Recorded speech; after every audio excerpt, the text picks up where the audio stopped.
amin'ny herinandro Fanahy Masina iarahana amin'ny sampana esa hoe ny Fanahy Masina no mampiray ny mino. Mampitombona ao aminareo ny ry havana fahasoavana sy ny fiadanana avy amin'Andriamanitra Ray sy Jesosy Kristy Tompontsika. Amen. Andeha tsika ry havana hisaotra ny voninahitra amin'Andriamanitra amin'ny alalan'ny salamo fahasivy amby telopolo amby zato. Ny salamo fahasivy amby telopolo amby zato ny andininy voalohany ka hatramin'ny fahafolo. Aorian'izay ny hira fahavalo amby enimpolo sy roanjato ny andininy voalohany, faharoa, fahaefatra ao amin'ny firana FFN. Hira valo amby enimpolo sy roanjato ny andininy voalohany, faharoa, fahaefatra aorian'ny famaditsika ny salamo. Rehefa hitantsika ny salamo fahasivy amby telopolo amby zato ny andininy voalohany ka hatramin'ny fahafolo, andehantsika rehetra ry havana hiara-maka izany amin'ny anaran'i Jesosy Kristy manao hoe: Jehova, efa nandinika ahy ianao ka mahalala ahy. Ianao no mahalala ny fipetrako sy ny fitsangako, sady mahafantatra ny hevitra eny lavitra eny. Voadinika ao ny toetrako, na mandeha aho na mandry, ary fantatrao tsara ny alehako rehetra. Fa inona? Tsy misy teny tsy fantatrao eo amin'ny lelako, Jehova. Manodidina ahy eo ivoko sy eo anatrehako ianao, ary apetraka ao amiko ny tananao. Fahalalana mahagaga ahy loatra izany, eny avo loatra ka tsy trika. Aiza no ialako amin'ny fanahinao? Aiza no antsirako tsy eo anatrehanao? Na dia miakatra any an-danitra aza aho, dia any ianao. Ary na dia manao ny tena tsy hita ho fandriako aza aho, indro any ianao.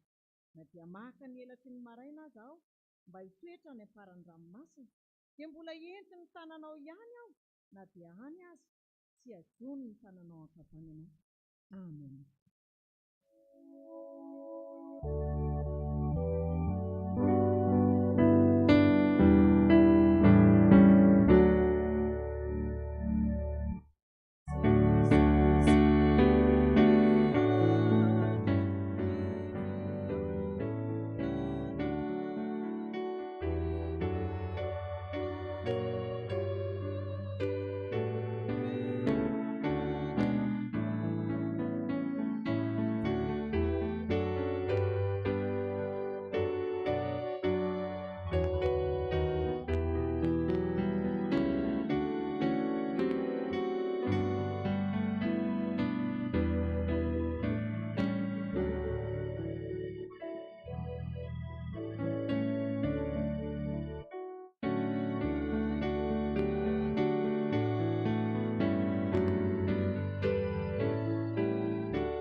Jesosy Kristy Tompo, izany tokoa ny salamo, ny hira fiverana, mariky ny mahiray anay. Nomenao lohahevitra izahay fa ny Fanahy Masina no mampiray ny mino. Tonga eto ary izahay Tompo, mariky ny firaisanay, ny fiombonanay, anatanteraka izao herinandro ny Fanahy Masina amin'ny alalan'ny sampana fifoazana eto amin'ny fiangonana izay nametrahanao anay izao. Misaotra anao ny tantana sy ny vimbina anay avy any amin'ny tokantranonay tsirairay avy. Tonga soamantsara eto izahay, Anome voninahitra ny anaranao. Isaotranao izahay noho ny amin'ny fanahy masina izay nomenao anay Jesosy Kristy rehefa niakatra ho any an-danitra ianao. Fanahy masina izay ampahafantatra anay ny marina rehetra, hanananay ilay fiainana mandrakizay. Izao fanompoam-pivavahana izao Jesosy mba ho emboka manitra miakatra any aminao. Vavaka tsiaro aroa-paratsiana ataonay ao anatin'ny fo feno fitiavana, fanetrentena, fibebahana. Ko manatrehanay ianao fanahy masina. Ny feo rehetra manelingelina anay, tsy hanananay fifantohana ny amin'izao fanompoam-pivavahana izao. Dia didinay sorohana amin'ny anaranao Jesosy Kristy izany, tsy hanakery tsy hanam-pahefana eto. Dia mametraka izany izahay ary efa mihoatra lavitra noho ny isa izay nomenao hoe raha misy rona telo mivory amin'ny anarako dia ao afoany aho. Mihoatra lavitra noho izany ary izahay misaotra indrindra Tompo ny amin'izao ora sy fotoana izao. Raha mbola misy namanay teo tonga eto amin'izao toerana izao ka mbola ny an-dalana tantany sy vimbiny ny dian'ny Tompo mba ho tonga soamantsara eto izy hiaraka iombom-bavaka aminay. Dia izay rehetra ataonay eto Tompo dia ataonay amin'ny anaranao izany. Eo ny soratra masina izay mbola ho vakiana, ny teny fampianarana izay mbola entin'ny mpanomponao ihany koa, dia tsy ho diso anjara amin'izany izahay fa tena iaina hisitraka izany teny izany amin'ny anaranao Jesosy Kristy. Izany vavaka izany dia sitraka indrindra raha ampiarahana amin'ilay vavaka nampianarinao Jesosy manao hoe rainay eo izay any an-danitra, masinina anie ny anaranao, ho tonga anie ny fanjakanao, atao anie ny sitraponao ety an-tany tahaka ny any an-danitra. Omeo anay anio izay hanina sahaza ho anay, ary mamelana elokay tahaka ny amelanay izay meloka taminay. Ary aza mitondra anay ho amin'ny fakampanahy, fa manafahanay amin'ny ratsy. Manao amin'ny fanjakana sy ny hery ary ny voninahitra mandrakizay. Amen. Afaka mipetraka ianareo ry havana. Alohan'ny hamakiana ny tenin'ny soratra masina, ny hira ao amin'ny firana fifoazana fa 220 ny andininy faharoa. Firana fifoazana 220 dia ny andininy faharoa dia hiomana amin'ny fiainona ny vaky ny tenin'ny soratra masina tsika ry havana.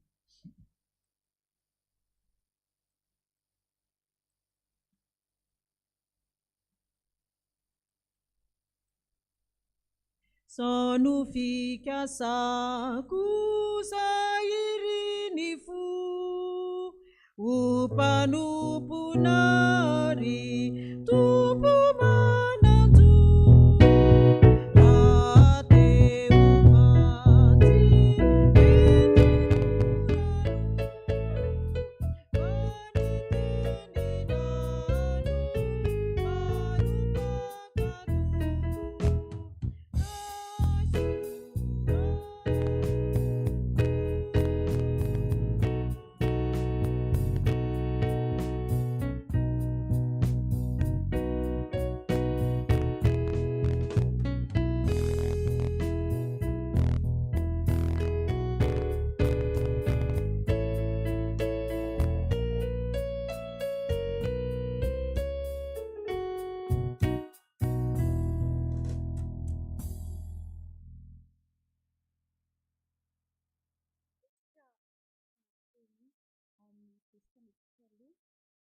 maty bokin'ny Joela toko 7.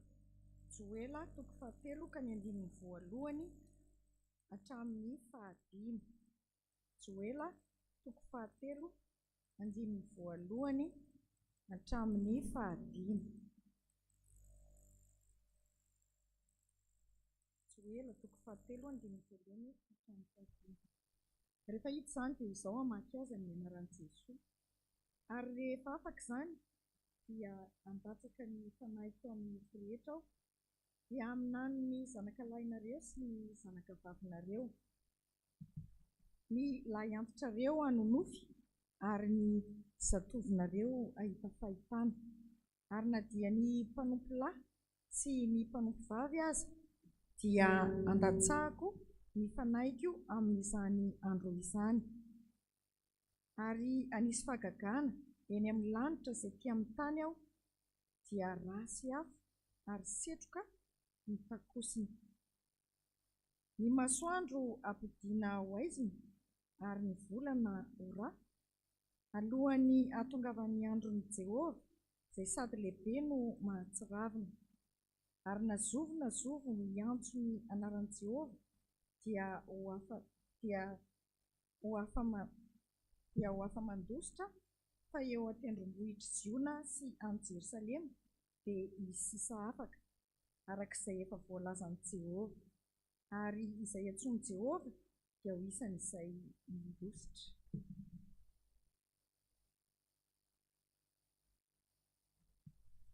Efesianina 4:1 ny 1 ka hatramin'ny 9. Efesianina 4:1 ny 1 ka hatramin'ny 9. Amin'ny anaran'i Jesosy, ary noho izany izao fatotra noho ny amin'ny Tompo dia mangataka aminareo mba handeha mendrika ny fiantsoana izay niantsoana anareo amin'ny fanetretena rehetra sy ny fahalemem-panahy, amin'ny faharopo mifandefitra amin'ny fitiavana, mazoto mitana ny firaisana avy amin'ny fanahy amin'ny fehi-pihavanana. Iray ny teny ary iray ny fanahy dia toy ny antsoana anareo amin'ny fanantenana iray momba ny fiantsoana anareo. Iray ny Tompo, iray ny finoana, iray ny batisa, iray Andriamanitra sady irain'izy rehetra, izay ambonin'izy rehetra sy manerana azy rehetra ary ao amin'izy rehetra.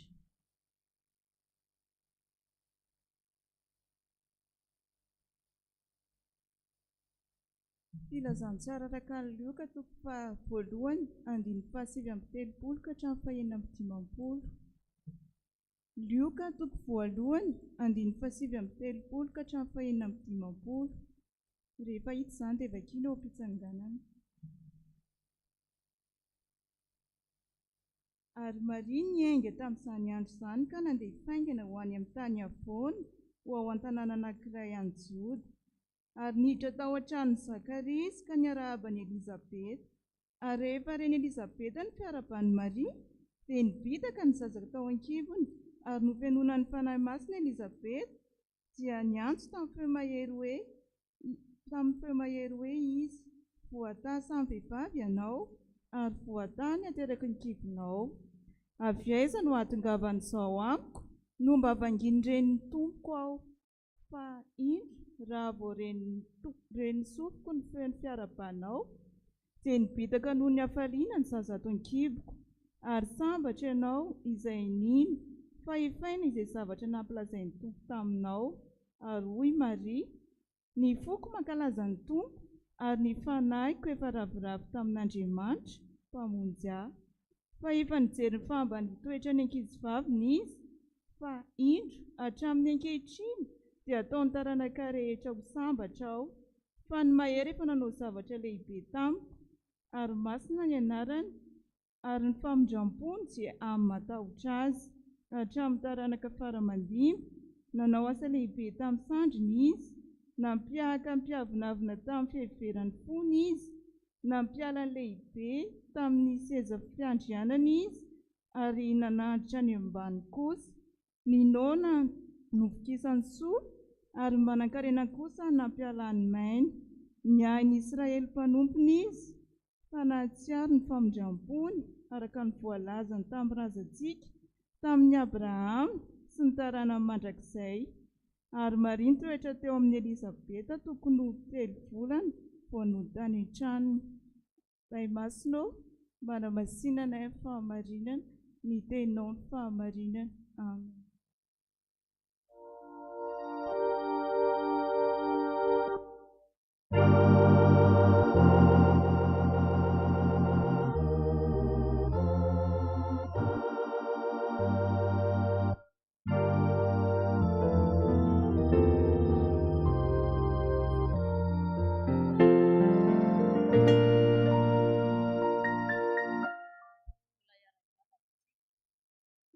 Misaotranao izahay fa mbola nomenao fotoana toy izao, nafahanay nandresy namaky ny teninao.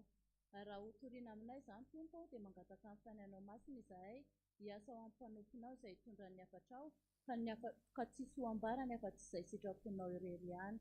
Ary ny fonay izay mihaino koa Tompo, sokafa midanadana mba hideran'ny teninao, ary ho tanilonaka tokoa haniriany teninao izahay. Dia amin'ny anaranao Jesosy ny anaovanay izany vavaka izany, sotra ray eo. Amen.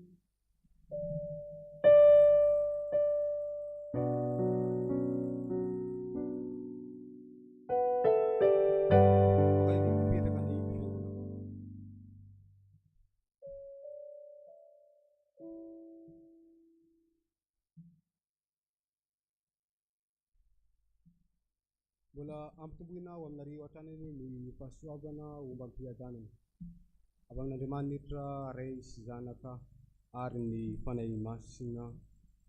Amen. Andro fahaefatra ao anatin'ity herinandron'ny Fanahy Masina ity, izay natokana ho an'ny sampana fifoazana androany izao.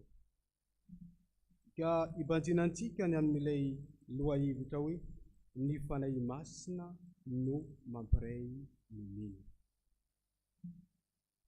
Araka izay ary dia andehary ny Efesianina toko fahaefatra, andininy voalohany hatramin'ny andininy fahaenina, araka izay efa nivoavaky ny mpanompon'Andriamanitra ny fandimby teo reny, no sady zara-mofonena voalahatra ho antsika amin'ity an'ity ihany koa no andraisantsika hafatra avy amin'izany.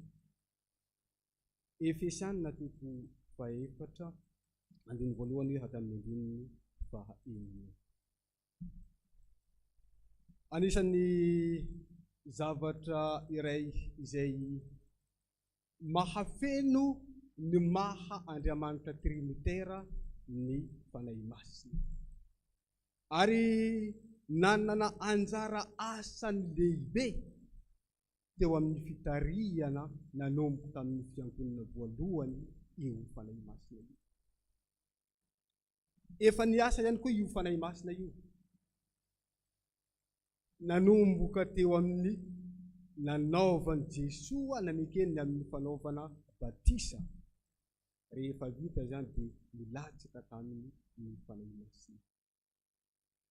Ao anatin'izay raha miresaka ny amin'ilay hoe Andriamanitra Trinitaire, Ray Zanaka Fanahy, dia misy mahazava-dehibe ny fiombonana sy firaisana ao anatin'izay. Araka izay ary ity peritopa izay noraisintsika voalahatra amintsika amin'ity anio ity dia ibanjinantsika manokana ny amin'ny lohahevitra hoe ny olona tafaray ao amin'ny Kristy. Ny olona tafaray ao amin'ny Kristy. Maninona moa ny olona tafaray amin'ny Kristy? Ny olona tafaray amin'ny Kristy riavana, voalohany eto dia mitona ny hafa ho amin'ny fahatsiarovan-tena. Jereo ange ny voalaza eo amin'ny andininy voalohany sy ny andininy faharoa, araka ny Efesianina toko fahaefatra io, amin'ny anaran'i Jesoa, ary noho izany izao mpifatotra nohony amin'ny Tompo, dia mangataka aminareo ny mba handeha halendrika ny fiantsoana izay niantsoana anareo amin'ny fanetetena rehetra sy ny fahalemem-panahy, amin'ny faharipo ny fandefitra amin'ny fitiavana. Raha miresaka ny amin'ny bokin'ny Efesianina aloha, araka izy amin'ity fampidiran'ny Paoly ity, dia voasoratra tao ampigadrana ilay boky. Ampifatorana any Roma i Paoly no manoratra ny bokiny, ny epistiliny tamin'ireo fiangonana tao Efesosy. Ao anatin'izay ry havana dia toa ahitana fitsimbadian-javatra. Zany hoe misy zava-mahagaga tokoa. I Paoly migadra izy, nefa hoe izy migadra no mampahery ny afaka. Tsy izay ihany hoe mifatotra izy, kanefa hoe mitondra teny fampaherezana ho an'izay malalaka.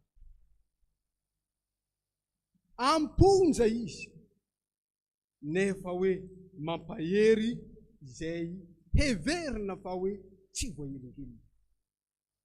Ohatrany misy zavatra mahagaga be ao anatin'izay. Ny amin'izay dia tena mitondra teny fampaherezana ho azy reto koa izy. Inona tokoa mba ny antony nitondrasan'ny Paoly ny fampaherezana tamin'izy ireo? satria i Paoly no efa nitondra ny filazany tsara ny famarinan'Andriamanitra tamin'izy ireo. Ka tao anatin'izay hoe tratra amin'izay izy dia amponja midoboka any. Heniny rey fiangonana izany. Ary misy fanenjehana koa ho an'ireo izay manaraka ny fampianaran'ny Paoly. Ka tao anatin'izay noho ny asan'ny Fanahy Masina ny asa tao amin'ny Paoly, tsapany Paoly tsara, ny hirifiry mahazo ireo izay ivelany. Tsapany tsara ny amin'ny fanenjehana mahazo azy ireo. Ka mahatonga izy hoe manoratra azy ireo. Ary hainy ihany koa hoe ny amin'ny izay mety tsy ho mahatoky amin'izy ireo. Ka nanome teny azy ireo amin'izay Paoly hoe nampahatsiaro izy ireo, nitaona azy ireo hoe izao mpifato nohony amin'ny tompo, mangataka aminareo izy. Mangataka. Ny hoe mangataka eto tsy hoe akory hoe misy zavatra takiana hoe zavatra mivaingana, fa kosa hoe ilazany ny aminy hoe fitaomana, fitazomana azy ireo. Ary indrindra ny mba haharetana izy ireo ny amin'izay fanampianarana azy ireo. Tao amin'ny Jesosy Kristy fony tamin'ny fidilan'ny olona teto amin'izao tontolo izao. Izy no nahatanteraka izany fitaomana izao tontolo izao amin'ny fahatsiarovan-tena. Rehefa noforonina izao tontolo izao, noforonina ny olombelona, dia tsy nanaraka ny sitrapon'Andriamanitra. Ary no enjehy ny asan'ilay ratsy mba hivilitsy nanaraka ny sitrapon'Andriamanitra. Dia i Jesosy no nanaiky ny fatotra, nanaiky nanolotra ny tenany teo ambony azy fijaliana, ny amin'ny fitaomana izao tontolo izao mba hanaraka ny fampianarany, anaraka an'Andriamanitra. Voalaza ao amin'ny Mateo 10:10, andininy 4:12. Mateo 10:10, andininy 4:12. Ino moa no lazain'i Jesosy ao? Amin'ny anaran'i Jesosy hoe, indro izaho maneraka anareo tahaka ny endreo ampoany andreo, koa endre tahaka ny menarana ary mora tahaka ny voromena. Ry havana malaka. Zava-dehibe amintsika mpino sy ny mpanaradian'i Kristy tokoa ny fahaiza mitazona ny fampianarana izay efa nomeny Kristy antsika, nanafahany antsika tamin'ny lalany tsy fahamarinana hitondrany antsika ho amin'ny fahamarinan'Andriamanitra. Ary izay no efa nanomezany ny fanahy mba hitarika antsika ho fefy, hampianatra, hanolotsaina, hampahery. Ahatonga antsika mba samy mahatazona amin'izay fampianarana. Ary indrindra hananantsika fahatsiarovan-tena mandrakariva. Isika mahatsiaro tena, ary tsy hitazona ny fahatsiarovan-tena ny amintsika ihany, fa hitaona ny hafa ihany koa, hampahatsiahy ny hafa, tahaka izay nataon'ny Paoly teto hoe ampigadrana izy, ampifatorana nefa hoe mbola mampahery ny fiangonana tany Efesy. Meteza ritsika, isika zanaky ny fifoazana, isika sampana fifoazana, mba ho say tokoa handray ny fiasan'ny Fanahy Masina, ka tena hoe hitaona sy hampahery ny hafa, hampahatsiaro ireo manodidina antsika ny amin'ny izay efa nampianary araka ny fitarian'ny Fanahy Masina mifototra amin'ny soratra masina. Tsy zany ihany anefa ny zavatra hitantsika eto, fa ny olona tafaray ao amin'ny Kristy faharoa dia mandala ny lanjan'ny firaisana. Hita zany eo amin'ny andininy 3 hatramin'ny andininy 4. Izao mantsy no voalaza eo amin'ny vakintsika ny eo amin'ny andininy 3 hatramin'ny andininy 4 minaran'i Jesosy hoe mazoto mitana firaisana amin'ny Fanahy Masina amin'ny fehim-pihavanana. Iray ny teny, iray ny fanahy, dia toy ny tsonanareo ho tena iray iray ny tompo, iray ny finoana, iray ny batisa, iray Andriamanitra, sady rain'izy rehetra izay ambonin'izy rehetra sady maneran'izy rehetra ao amin'izy rehetra. Amen. Mandala ny lanjan'ny firesana olona tapareo amin'ny Kristy. Tena nitaona azy ireo tokoa i Paoly teto ny mba hifamatoran'izy ireo amin'ny fehim-pihavanana eo amin'ny samy maha olona ary eo ihany koa ny amin'ny samy maha olom-boafidin'i Kristy amin'ny teny tontolo eny ao amin'ny fiombonan'ny maha kristianina. Ary indrindra ihany koa ny hananan'izy ireo zotom-piraisana amin'ny fanahy masina. Tsy hitondra ny maha izy azy amin'ny maha olon-nofo azy tsirairay avy akory, fa tena ho tafaray amin'ny fanahin'Andriamanitra. Izany hoe hanome lanja ny maha iray azy ireo. Eo amin'ny ara-panahy iray ny fanahy ao. Eo ihany koa eo amin'ny lanjan'ny maha olona, eo amin'ny lanjan'ny maha firaisana amin'Andriamanitra, omena lanja tokoa izy. Ary tena hoe fitaomana no nataon'ny Paoly tamin'izay. Izay dia mbola mba ahatonga azy ireo hoe tsy hanana fisaratsarahana sy fitsintotokoana, ary tsy hoe hitazona ny amin'ny fahamarinantenany, fa tena hoe andray tokoa ny asan'ny fanahy masina izay efa nomeny Kristy tamin'izy ireo fony tamin'ny andron'ny Pentekosty. Satria olona efa tafaray ao amin'ny tombo tokoa ny fiangonana tao Efesosy. Tafaray teo amin'ny maha finoana, tafaray teo amin'ny lanjan'ny batisa, araka izay hita fa hoe maha iray an'Andriamanitra. Misy famelona zay ao anatin'izay.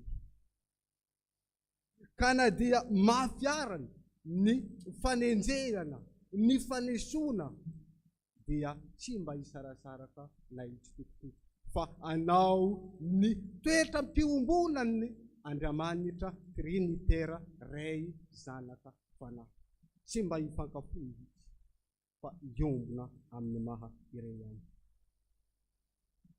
Jesosy Kristy no fahatanterahany fandalana ny firaisana izay. Amin'ny maha Kristy azy miray amin'ny ray izy mihitsy ny efa niteny. Izaho sy ny ray ho izy dia iray ihany. Ary efa nilaza ihany koa izy hoe izaho no voaloboka ho izy ianareny sampany, fa ny raiko ho izy no ambony.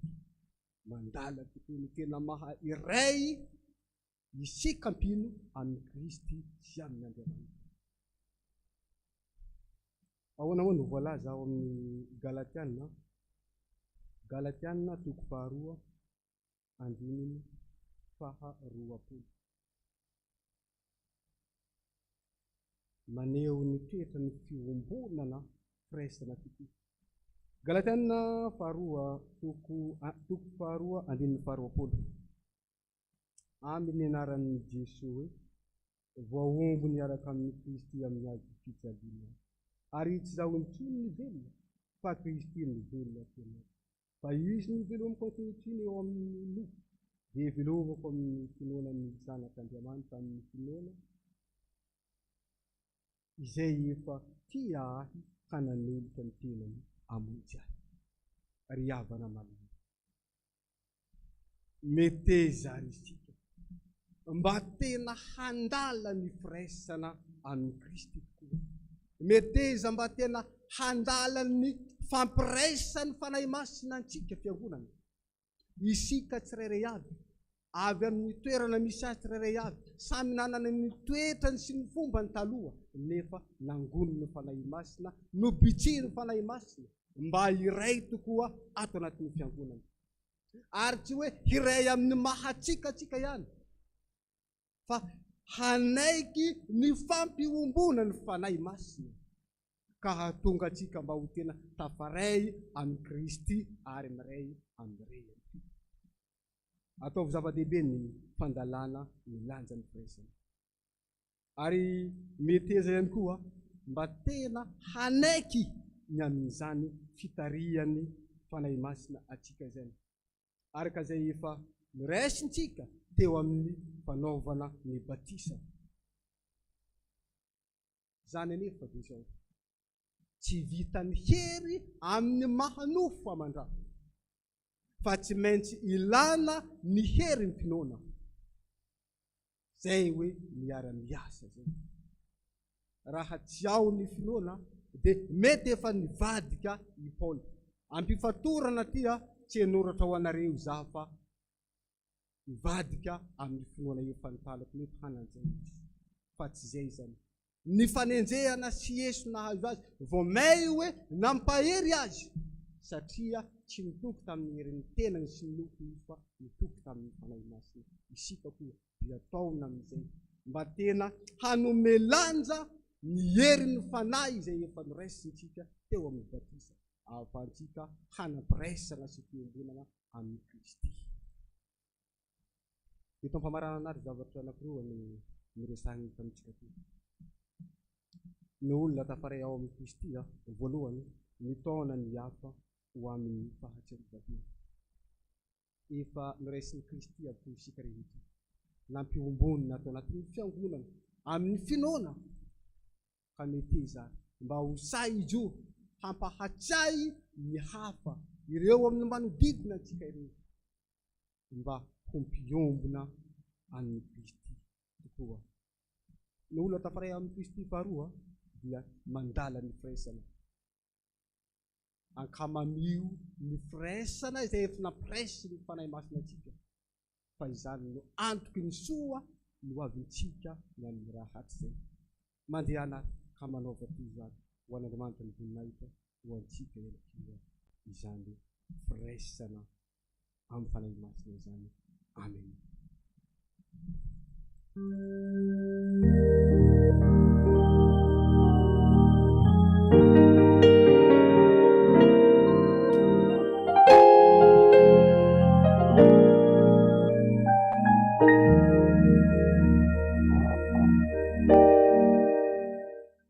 Ivavaka isika tompoko. Misaotranao izay Andriamanitra ny tsara indrindra. Misaotranao izay Jesosy Kristy mankasitrika Fanahy Masina. Nafahanay indray ny aino izany, sitrapona ao Andriamanitra izany. Ampatsiahy anay mandrakariva ny tokony ampatsiarovanay ny hafa mba hanana firaisana aminao Jesosy Kristy. Nampatsiahivina anay teo ihany koa Tompo fa tokony hanana fiombonana izay, hanana firaisana izay satria asan'ny Fanahy Masina amin'inino izany. Zavatra efa diso fantatray loatra izany, vakianay, hitanay amin'ny alalan'ny soratra masina fa izany ny sitraponao mba hanananay fiombonana, hanananay firaisana.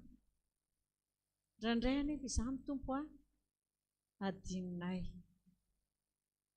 Lasa tsy mba manana fiombonana izahay, tsy manana izany firaisana izany izahay, mizarazara, mitsitokotoko, ary teny efa indraindray ara fa teny faheninay fa manao clan-clan, izay ny tena fahaizanay azy. Tsy manana fiombonana aminao izay Jesosy Kristy. Fa na dia izay samy kristianina ara, toetra ratsinay izany. Mifampifosafosa, mifanaratsy, eo ny fiandohan'ny fisarahana. Tsy manaiky ny fiasan'ny Fanahy Masina izahay. Izany mahatonga anay manana izany toetra tsy mendrika izany. Ankehitriny nefa lesona lehibe ho anay izany toetra ny Paoly izany, fa na dia tany am-ponja ary izy tao anatin'ny fifantorana dia mampatsiahy ny olona mba hanana firaisana sy fiombonana aminao Jesosy Kristy. Nampatsiahivina anay kristianina koa izany, nampatsiahivina anay izay vory teto, izay vory eto amin'izao toerana izao. Koa mifona aminao izay Tompo, mamindra fo aminay, mamelany elokay ny amin'izany toetra tsy mba nananay fiombonana sy firaisana izany aminao Jesosy Kristy, amin'ny fanahy masina izay mampiombona anay pino, ny fanahy masina izay nirahinao Jesosy Kristy rehefa andeha hiakatra ho any an-danitra ianao hanamboatra fitoerana ho anay dia tsy namela anay irery ianao, fa izany fanahy masina izany nirahinao, ny fanahy masina nampahafantatra anareo ny amin'ny zavatra rehetra, ny sitrapon'Andriamanitra, mpianatra, anitsy, ananatra, anoro, mampianatra anay ny zavatra rehetra. Koa misaotra fanahy masina manaiky asa aminay, fa ny angatanay aminao Tompo dia mba horeno aty anatinay izay mino, izay milaza ny tenanay fa pino fanaradianao Jesosy Kristy. Izany fiombonana izany, firaisana, fampiraisana, tsy izahay samy kristianina ihany fa nampatsiahivina anay teo fa hampafantatra ny olona eny fa na dia ireo olona ny ivelany izay mety tsy miditra anatin'ny fiangonana ary hampatsiahy an'izy ireny mba tonga an'izy ireny hanana firaisana ny Jesosy Kristy, izany hoe asa fitoriana ny filazantsara izay tariany fanahy masina no tokony ataona ihany.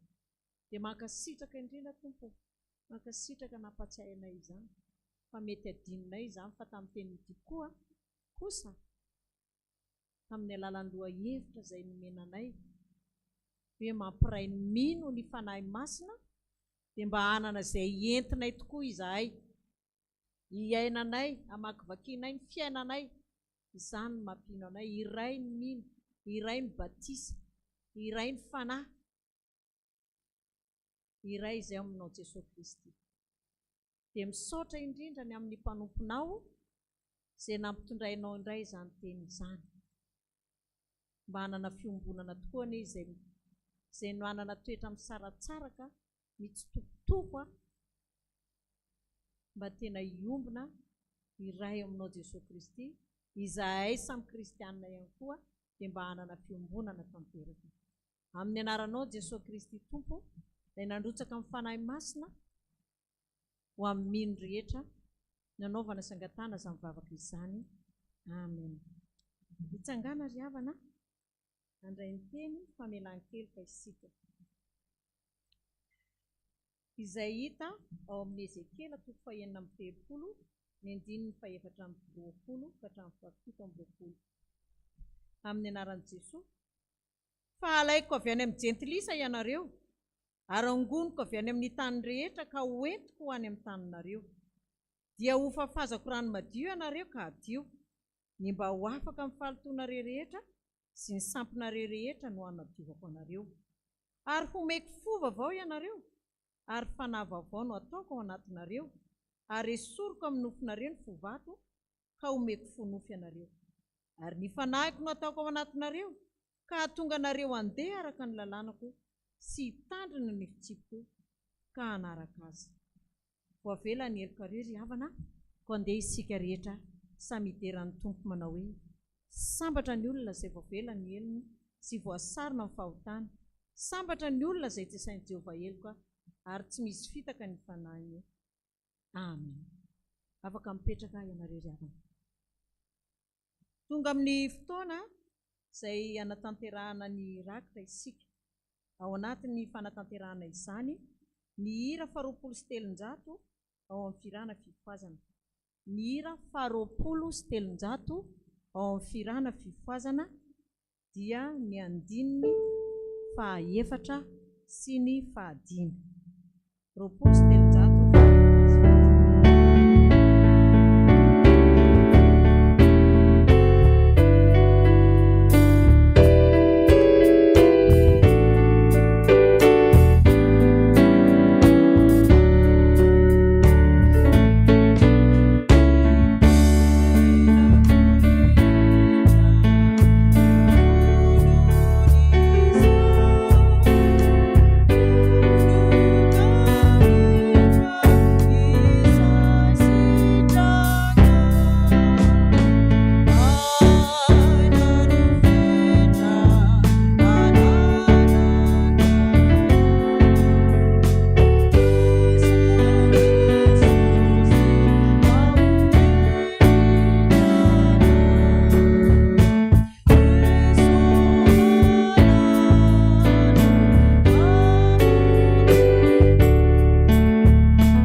isika dia tonga amin'ny fotoanany asa sy ny fampahirezana. Io fiomahana ny reto mpanompon'Andriamanitra ireto ry havana ny hira fa 970, ny andininy voalohany sy ny faharoa. 970, ny andininy voalohany sy ny faharoa.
Ry Andriamanitra rainay eo, rainay ianao amin'ny alalan'i Jesosy Kristy Tompo sy mpamonjy anay. Misaotra dia misaotra anao indrindra izay Jesosy Kristy eo, fa noho ny fitiavanao, ny famindraponao sy ny famelanao ny heloka tokoa, mbola mahatoy izao anay ka tsy mahalany ritra anay.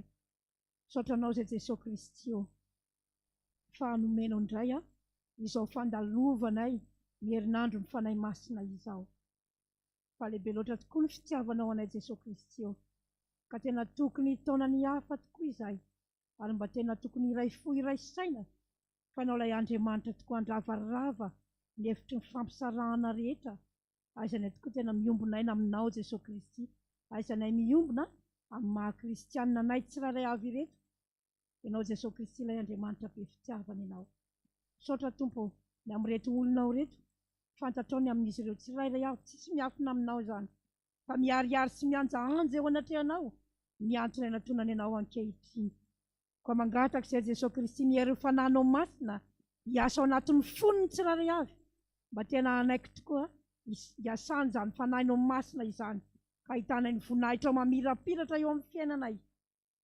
Tompo, misaotra ny amin'izao fotoana izao ahafahana manao ny asa sy fampaherezana, koa raha vakiana ankehitriny ny tenim-pahefana, izay nomenao entina hanorenana izao asa masina izao, dia ny fananao masina trany no hitari-dalana anay mpanomponao izay efa nantsonao hanatanteraka izao asa izao. Dia mialo havalalana anay ianao Jesosy Kristy eo, fa amin'ny anaranao irery ihany nanaovanay izany vavaka izany. Amen. Ry havana, eloha ampanajany ary raiso amin'ny finoana ny tenim-pahefana izay entina hanorenana izao asa masina izao amin'ny anaran'i Jesosy. Lazaiko aminareo marina dia marina tokoa izay mino ahy, ny asa ataoko no ataony koa, ary ianao asa lehibe noho izany azy izy, satria izao mankany amin'iray. Ary na inona no angatahanareo amin'ny anarako dia ataoko izany mba hankalazana ny iray eo amin'ny zanaka. Raha mangataka zavatra amiko amin'ny anarako ianareo dia ataoko izany.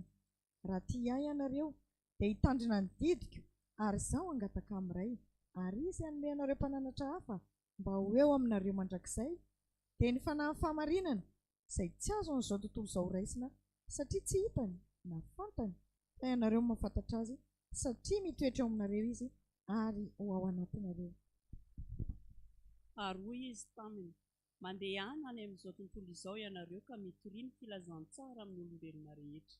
Izay mino sy atao batisa no vonjeny, fa izay tsy mety mino no elohina. Ary izao famantarana izao no anaraka izay mino. Hamoaka demonia amin'ny anarako izy, hiteny amin'ny fiteny izay tsy mbola hainy izy, handray menarana izy, ary na dia misotro zava-mahafaty aza izy dia tsy mampaninona azy izany. hametra tanana amin'ny marary izy dia ho sitrana ireny. Ary Jesosy Tompo rehefa niteny taminy dia nampiakarina ho any an-danitra ka mipetraka eo ankavanan'Andriamanitra. Fa izy ireo kosa dia lasaka nitory teny eny tontolo eny, ary ny Tompo niara-niasa taminy ka nanamarina ny teny tamin'ny famantarana izay lona azy. Lazaiko aminareo marina tokoa, na inona fehezinareo ety ambonin'ny tany dia ho fehezina any an-danitra, ary na inona vahanareo ety ambonin'ny tany dia ho vahana any an-danitra. Ary lazaiko aminareo koa, raha misy roa aminareo mifanaiky ety ambonin'ny tany na amin'inona ka hangataka izany, dia ho azony avy amin'ny raiko izay any an-danitra izany. Fa na aiza iangonany roa na telo amin'ny anarako dia ao avokoa. Ary hoy indray Jesosy taminy, fiadanana ho anareo, tahaka ny nany ranoray ahy no andrahiko anareo kosa. Ary rehefa nilazana izy dia nanisy fofinaina, ka hoy izy taminy, raiso ny fanahy masina, na helokiza no avelanareo dia voavely izany, ary na aniza kosa no tsy avelanareo dia tsy voavely izany. Amen. Miara-mivavaka isika misaotra fanahy masinao fa voavaky teto ny teny fahefana entina hanorenana izao asa masina izao, miasa sy fampirizana amin'irety vahoakanao. Ny teninao dia efa nanehoanao ny voninahitra ao tamin'ny toerana maro, tamin'ny olona maro, ary ny mandraka ankehitriny dia tsy mitsahatra ianao manatanteraka izao. Masina ny teninao fa mahatonga fahariana vaovao ao anatinao. Faniro ny tongotray sy fahazavana ny lalanay. Teny sabatra roa lela izay eto mandresy ny fahavalo eny amin'ny rivo. Ho ankehitriny Tompo, raha horohana ny asa anatin'ny Satana tsy mitera-boka tsoa, dia io ny mpanopolahanao, rakofy ny fanahinao masina mba azahoany manatanteraka izany asanao izany. Dia amin'ny anaranao Jesosy Kristy Tompo no anaovana izao vavaka izao. Misaotra Tompo. Amen. Amin'ny anaran'i Jesosy Kristy manankely avy any Nazareta, ilay Kristy zanak'Andriamanitra velona, tompony ary sy ny fahefana rehetra any an-danitra sy ety an-tany, ilay mahay miasa amin'ny fomba tsy takatry ny fisainan'ny zanak'olombelona, no andidina sy androana ny devoly sy Satana amin'ny fanahy ratsy, miala amin'ny anaran'i Jesosy, mivoaka amin'ny anaran'i Jesosy. Vahoaka efa mifidin'Andriamanitra ireo, efa voadion'i Jesosy tamin'ny ranomasina, tsy anananao fahefana, tsy anananao hery, miala amin'ny anaran'i Jesosy, mivoaka amin'ny anaran'i Jesosy, hoentiny manaraka anao, ny firongonao, ny miaramilanao, ny asa ratsinao, ny lainga, ny fitaka, ny tsy finoana, ny fisalasalana, ny akamona, ny aretina, izay rehetra tsy masoa ny reto vahoaka an'Andriamanitra reto, miala amin'ny anaran'i Jesosy, mivoaka amin'ny anaran'i Jesosy. Any amin'ny farimy rehetra afo, any ny anjara toeranao, miala amin'ny anaran'i Jesosy, mivoaka amin'ny anaran'i Jesosy. Ary rehefa voaroaka eto tsy miverina eto tsony, manelingelina, manalokaloka amin'ny vahoaka an'Andriamanitra, mivoaka amin'ny anaran'i Jesosy, miala amin'ny anaran'i Jesosy. Mivavaka isika. Ry Andriamanitra ray zanaka Fanahy Masina, makasitraka indrindra nanekenao afaka namaky ny teny fahefana anorenana izao asa masina izao. Namezanao fahefana ihany koa ny mpanompolanao, nandroaka ny fanahy ratsy izay nampahoro ny vahoakanao. Ndreo ara-ny vahoakanao Tompo, teraka tamin'ny otaka mora ny vilomanao ny ratsy, trotraky ny adi-piainana, verevitra tsy afaka mitraka akory, akany amin'iza moa izy Tompo. Ianao ny tisy mangoraka andreo, ianao tsy mba manosy-botanana andreo, ianao efa tia andreo, hatrany amboaka ny eo ampitsary-mandrakizay. Raiso an-tanandreo Jesosy, ao aminao rery ihany misy ny famonjena, ao aminao rery ihany misy ny fanafana, ao aminao rery ihany. No misy izay zavatra tadiavin'ireo vahoakanao ireo, fantatrao Jesosy, vao niala tany amin'izay nisy azy tany ireo, dia efa fantatrao izay tadiavany tavanao. Mamaly azy araka ny ampenindra fonao. Ka raha nantona anao mpanetreteny izy Tompo, tenao no tadiavo ny feoanao ny tiany mainoana ka petrao ambavany mpanomponao ny teninao ampahery ny olonao irao ary amin'ny fanainao masina tompo ampionona ny olonao ampahery ny olonao amin'ny anaranao Jesosy Kristy ilay vomy teo amin'ny hazo fijaliana ilay maty mitsangana tamin'ny maty no hanonana isy hanaovana izany vavaka izany misaotra ray eo misaotra Fanahy Masina amen. Ry ava malala ao amin'ny tompo miantso anao Jesosy aza mierikerika na misalasala fa mitady anao izy ankehitriny dia manatona azy fa hoy koa izy hoe ianareo izay reraka sy mavesatr-entana manatona ahy fa izaho no hanome anareo fitsaharana.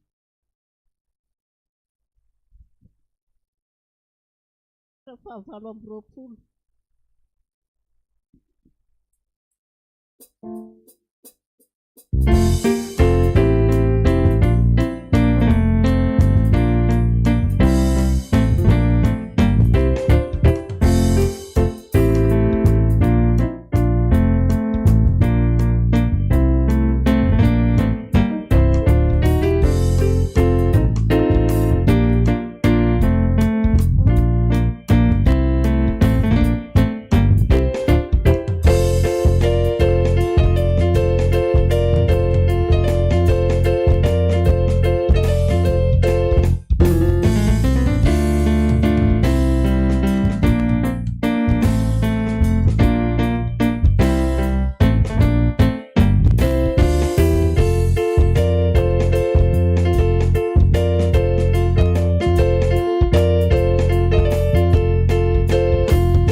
Jesoa tompo, sotra betsaka anao izay fa vita teto indray ny asa. Mino sy matoko izay fa nanatrika feno teto ianao satria anao ny asa tompo. Izahay dia fitaovana fotsiny. Fa dia mametraka ny fiainan'ireo olona ao izay nanatona anao tamin'ity anio ity. Nandray ny asa sy ny fampahirezana, nandray ny teny famelan-keloka ary nandray ny teny fampahirezana tamin'ny anaranao. Engany Jesoa, mba tsy ho tahaka ny nidirany teto ny voan'izy ireo eto, fa mba azo hery avy aminao izy ireo. Ary ianao no omba azy, hitahiry an'izay rehetra teny nambara tamin'izy ireo. Dia ampitomboy ny finoan'izy ireo tompo, mba hijoroana amin'ny fanarahana anao. Ataonay amin'ny anaranao Jesoa mivavaka, sotra tompo. Amen.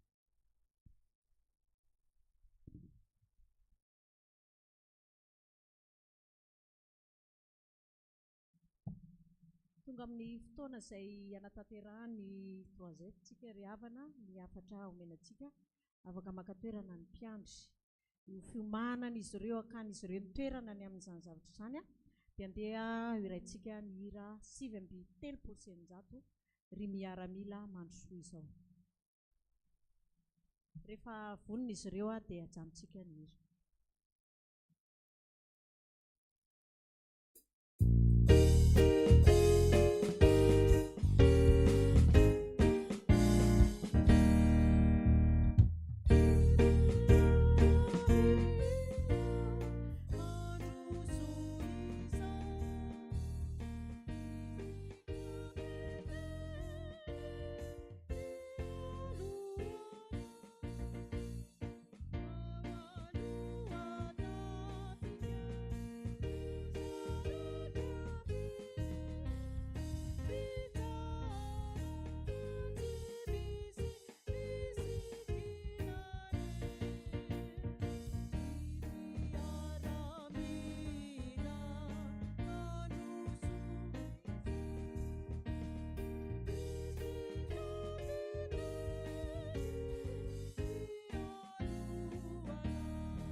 Fanahy Masina 4:20.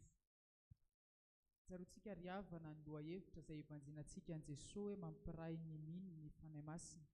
Ary ao anatin'izany indrindra isika no maka sary an-tsaina sy mandin-tena hoe mby aiza ny firaisantsika mpino noho ny amin'ny Fanahy Masina. Dia tsaroantsika ny nosoratan'i Paoly Apôstôly ho an'ny fiangonana tao Galatia hoe ny vokatry ny fanahy, fitiavana, fifaliana, fiadanana, fahononam-po, fahamoram-panahy, fahamarinana, fahalemem-panahy, fanaovan-tsoa. Ireo rehetra ireo ny vokatry ny fanahy. Dia samy mieritreritra isika izany amin'izao herinandro ny Fanahy Masina izao hoe iza amin'ireo ary no efa iainantsika. Dia ho tarihinay ianareo amin'ny alalan'izao tantara kely izao hoe ahoana izany fitarihan'ny Fanahy Masina izany, manahoana ny fahamarinana raha iasan'ny Fanahy Masina, fa manahoana ny tsy fahamarinana raha tsy iasan'ny Fanahy Masina. Manahoana ny fahendrena rehefa iasan'ny Fanahy Masina, manahoana ny tsy fahendrena rehefa tsy iasan'ny Fanahy Masina.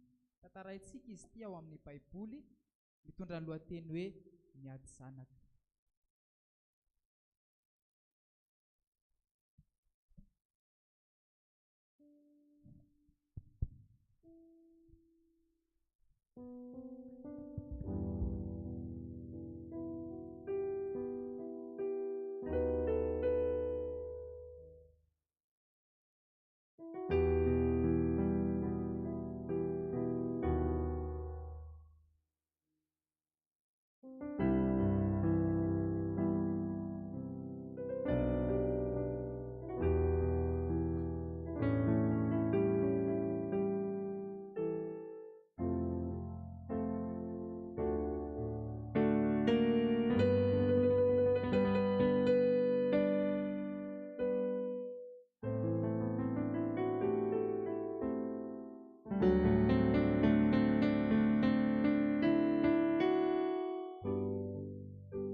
toy izay ry havako ny tantaran'ny Solomona.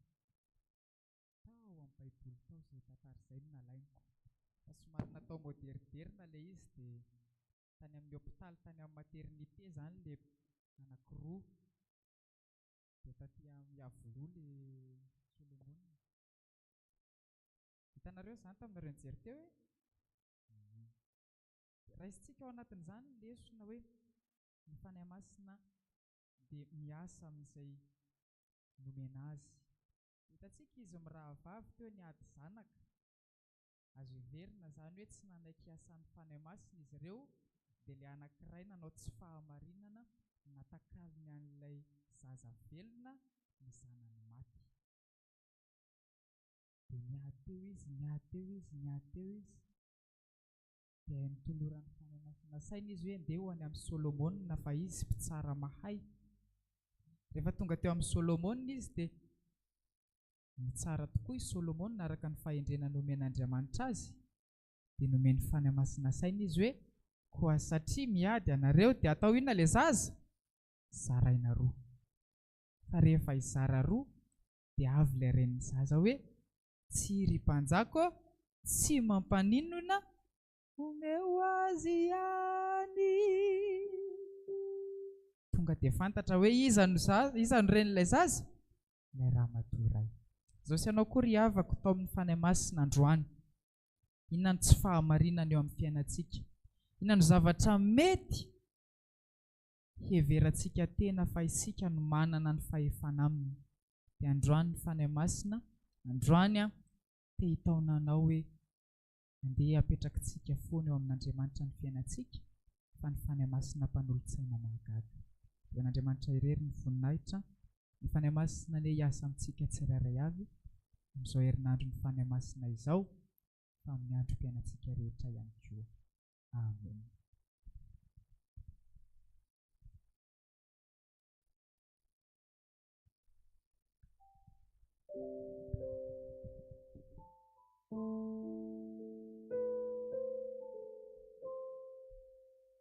Inary misaotra n'Andriamanitra antsika ny amin'ny fampakirahan'ny fotoana ary isaorantsika ihany koa ireto sampana fifoazana rehetra ny amin'ny kilalao lafinahitra bebe.